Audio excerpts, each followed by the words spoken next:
Tube जाएगा, ये Fallopian tube है। बताइए महिला नसबंदी क्या कहलाता है, फटाफट बताएंगे। ट्यूबेकोटॉमी। महिला नसबंदी क्या कहलाएगा, ट्यूबेकोटॉमी। ट्यूबेकोटॉमी महिला नसबंदी कहलाता है ना। अब वेस्कोटो यूटेरस, यूटेरस यूट्रस हो गया। ये बच्चा कहाँ रहता है, यूट्रस में रहता है। अब हम लोग समझते हैं ये क्या चीज है, ओवरी है। दो दो ओवरी होती है। पक्षियों में ओवरी कहेगा तो कितने ओवरी होते हैं, पक्षियों में एक ओवरी होती है। क्या दोनों ओवरी मेल में एक फीमेल में एक साथ काम करती है, नहीं, एक काम करेगी तो दूसरा नहीं काम करता। 28 दिन का गैप होता है। तो ये 7 दिन में बनता है। देखिए 28 दिन की होता है, ये 7 दिन में बन रहा होता है, ठीक है। और अगले 7 दिन तक ये वेट कर रहा होता है कि इससे अगर स्पर्म आ जाएगा तो हम उससे फर्टिलाइजेशन कर देंगे।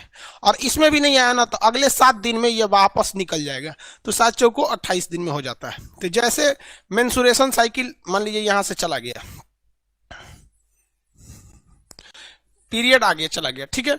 तो पीरियड आने के 7 दिन बाद अब ये वाला बनेगा। तो इस 7 दिन के बाद अगर स्पर्म आएगा भी इस 7 दिन के दौरान, तो अभी तो ये बन ही रहा है, तो कहां से फर्टिलाइजेशन होगा। लेकिन 7 दिन के बाद आता है। मान के चलिए किसी का 1 तारीख को पीरियड है, तो 1 तारीख से लेकर 7 तारीख के बीच में उसमें स्पर्म आएगा तो कोई काम का नहीं, क्योंकि अभी ये तो ओवम बन ही रहा है। लेकिन 7 तारीख के बाद वो आता है, 7 तारीख से लेकर अगले 21 तारीख के बीच, मतलब अगले 2 सप्ताह तक, तब तक ये पीरियड, ये जो ओवम एकदम मेच्योर हो चुका रहेगा। लेकिन मान लीजिए कि पहले 1 से 7 तारीख तक तो बन रहा है, इसमें तो कोई होगा ही नहीं। 7 से 14 तारीख तक एकदम मेच्योर अवस्था है, इसमें अगर स्पर्म आ गया तो प्रेगनेंसी श्योर है। 14 तारीख से 21 तारीख के बीच में इसमें प्रेगनेंसी श्योर है। लेकिन अब 21 तारीख के बाद, क्योंकि उसका जीवन मेनली यही 2 हफ्ता उसका मेच्योर का टाइम रहता है, लास्ट में 21 तारीख से 28 तारीख के बीच में अब ये खराब हो चुका है। अब ये धीरे धीरे धीरे धीरे क्या है, पीरियड के रास्ते, मेंसुरेशन साइकिल एमसी के रास्ते बाहर चला जाता है। अब मेंसुरेशन साइकिल जो होता है ना, ये डिफर करता है। अब ये गाइनोकोलॉजिस्ट होती है, जो महिला रोग विशेषज्ञ होती है, वो जानती है इसके बारे में।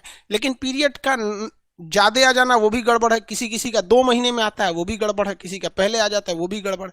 तो ये एवरेज माना जाता है कि 4 दिन तक पीरियड्स रहते हैं मेंसुरेशन साइकिल। लेकिन किसी के 5 दिन हो सकते हैं, किसी के 2 दिन हो सकते हैं। अब ये डॉक्टर बताएंगे लोग यहाँ पे। लेकिन मेंसुरेशन साइकिल का आना जरूरी है। अब जिस महिला में मेंसुरेशन साइकिल नहीं आ रहा है, पीरियड्स नहीं आ रहे, सिंपल सी बात समझिए कि उसमें ओवम बन ही नहीं रहा है। अब ओवम नहीं बनेगा बाबू, तो फिर हम क्या कर सकता है, कोई वो बच्चे को जन्म नहीं दे सकती। ओवम जब बनेगा ही नहीं, तो इतना तो समझ में आ गया ना। हो गया बाबू।